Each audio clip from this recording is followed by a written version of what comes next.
je ne conduis pas quand on a les pieds complètement gonflés, quand on ne peut pas se chausser.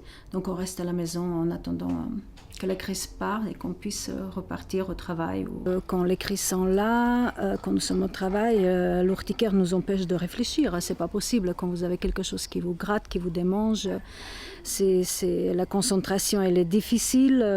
Même si je suis énormément entourée et comprise, je me sens isolée. Face à l'urticaire, il n'y a que moi et l'urticaire. Ça fait 21 mois que j'ai cette maladie et je n'ai pas eu un seul jour de répit.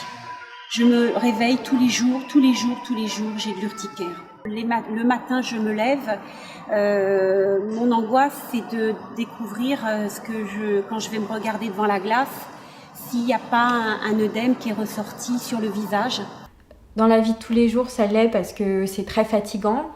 Moi, j'avais l'impression de passer mon temps à me plaindre et à dire que j'étais fatiguée.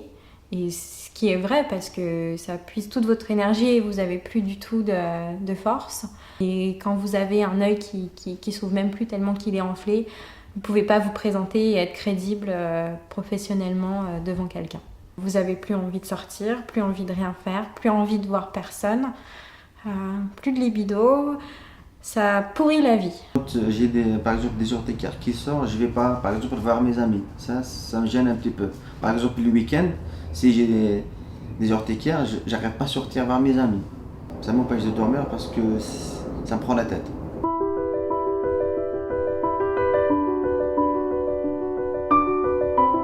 J'ai jamais vu un médecin généraliste. Depuis que je vais à le médecin, dermatologue et mon médecin traitant.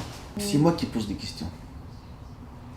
Je laisse même pas qu'il pose des questions tellement je suis stressé, je suis pressé de voir, de comprendre pourquoi j'ai ça, ça vient de quoi, qu'est-ce qu'il faut faire. Quand j'ai des crises vraiment graves, là je l'appelle, il faut que je vais. Sinon je le vois 6-7 mois après. Alors en 21 mois, j'ai dû voir en tout à peu près 6 dermatologues. Et sur les 6 dermatologues, il y en a vraiment un qui a compris ma détresse. Un jour, je suis allée la voir. Elle m'avait déjà administré pas mal d'antihistaminiques. Et là, je l'ai consultée un soir et j'étais vraiment pas bien psychologiquement.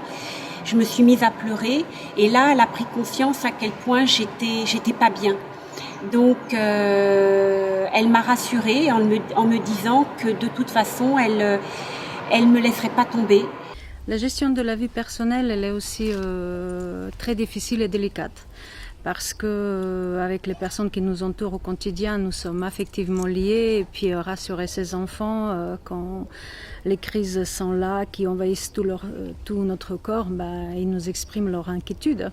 Aussi de voir sa mère tout le temps comme ça, tous les jours, c'est inquiétant.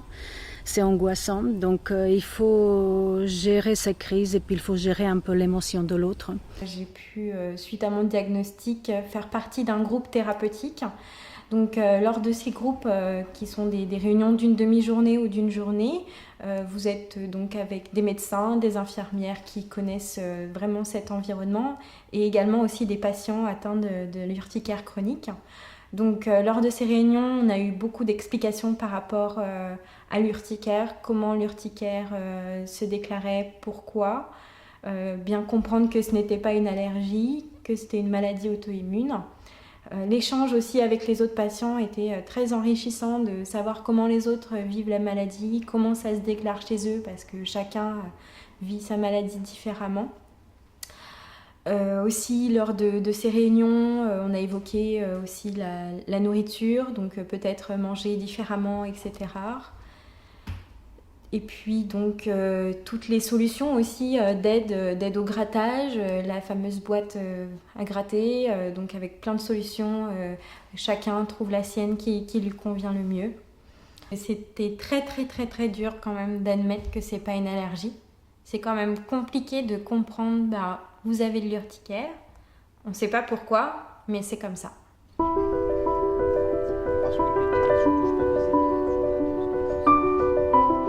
Il faut toujours garder l'espoir. Je baisse pas les bras, je continue à